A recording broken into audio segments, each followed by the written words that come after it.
નમસ્કાર મિત્રો. આપણા સનાતન ધર્મની અંદર આપણા ઋષિ મુનિઓએ મનુષ્યને સુખી થવા માટે ઘણા બધા રસ્તાઓ બતાવેલા છે, જેમ કે નવરાત્રિ, હોળી, ધૂળેટી, દિવાળી, શિવરાત્રિ. આ સિવાય ભાદરવા મહિનાના 16 દિવસ, જેને આપણે શ્રાદ્ધ પક્ષ અથવા પિતૃપક્ષ તરીકે ઓળખીએ છીએ, તે પણ સામેલ કરેલા છે. ઘણા મિત્રો એવો સવાલ ઊભો કરે છે કે પિતૃઓનું તર્પણ કરવાથી શું લાભ? બરોબર છે, જેને આપણે જોયા નથી એની શાંતિ માટે કશું જ કરવું જરૂરી એમની દ્રષ્ટિએ લાગતું નથી. આ 15 દિવસમાં આપણા જે પૂર્વજો જેમનો દેહાંત થયો છે અને જે પિતૃલોકમાં ગયા છે અને એમનો કોઈ નવો જન્મ થયો નથી, તેમના આત્માની શાંતિ માટે આપણે આ કામ કરીએ છીએ. શ્રાદ્ધ પક્ષ, પિતૃપક્ષ, મહાલય પક્ષ, આ બધા નામો આપણા પિતૃઓના આત્માને શાંતિ માટેના, પિતૃઓ માટે દાન ધર્મ કરવા માટેના જે 15 દિવસ ભાદ્ર મહિનાના કૃષ્ણ પક્ષમાં આવે છે, તેને શ્રાદ્ધ પક્ષ, પિતૃપક્ષ અથવા મહાલય પક્ષ તરીકે ઓળખાય છે. પિતૃ એટલે શું? આપણા જે પૂર્વજ છે, એટલે કે આપણા પિતા, પિતાના પિતા, તેમના પણ પિતા, અથવા આપણા પરિવારમાં જે વ્યક્તિઓનો દેહાંત થયો છે અને જે વ્યક્તિઓનો આત્મા બીજો જન્મ લેતો નથી અથવા સૂક્ષ્મ લોકમાં રહે છે, તેને પિતૃલોકમાં આવાસ મળે છે, તેને પિતૃ કહેવામાં આવે છે. આપણા પિતૃઓ પિતૃલોકમાં એટલે કે સૂક્ષ્મ લોકમાં રહી પરિવારને આશીર્વાદ આપે છે. પિતૃપક્ષમાં પિતૃઓ ધરતી પર આવી પોતાના પરિવારજનોને આશીર્વાદ અને પરિવારજનો પર ધ્યાન રાખે છે અને તકલીફો દૂર કરે છે.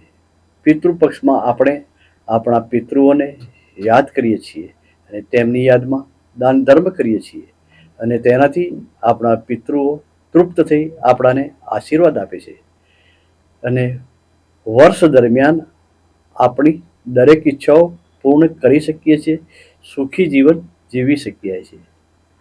ભાદરવા માસમાં કૃષ્ણ પક્ષની એકમથી કૃષ્ણ પક્ષની અમાસ, આ જે દિવસો છે એ શ્રાદ્ધના દિવસો તરીકે ઓળખાય છે. જે રીતે નવરાત્રિના 9 દિવસો મૂલ્યવાન છે, આપણા દેવી દેવતાની ભક્તિ કરીએ છીએ, તેવી જ રીતે આ દિવસોમાં પિતૃઓની પ્રાર્થના કરવાનું ખૂબ જ મહત્વ છે. પિતૃઓના આશીર્વાદ પ્રાપ્ત કરવા માટે આ માસમાં આ બધા દિવસો આવે છે. પિતૃઓનું શ્રાદ્ધ કોણ કરી શકે?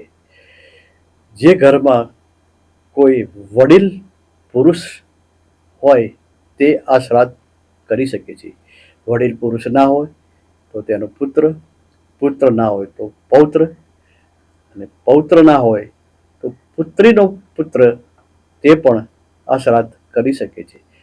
માની લો કે કોઈ કુટુંબની અંદર કોઈ પુરુષ વ્યક્તિ જ નથી, તો પણ આ કુટુંબની સ્ત્રી પિતૃ શાંતિનું કાર્ય કરી શકે છે.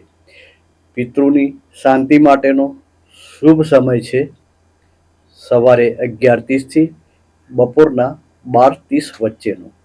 આ સમય દરમિયાન પિતૃઓને તર્પણ આપવાનું કામ કરવું ઉત્તમ છે. આ દિવસોમાં ગાય, કૂતરા, કીડી, કાગડાને ભોજન આપવું ઉત્તમ છે. પિતૃઓની શાંતિ માટે જો આપણે આટલા કામ કરીશું તો પિતૃઓ ખુશ થઈ 16મા દિવસે તેમના પિતૃલોકમાં જશે અને ત્યાંથી આપણા કુટુંબને, આપણા પરિવારોને, પરિવારજનોને આશીર્વાદ આપશે અને વર્ષ દરમિયાન આપની દરેક ઈચ્છાઓ પૂરી થઈ શકે છે.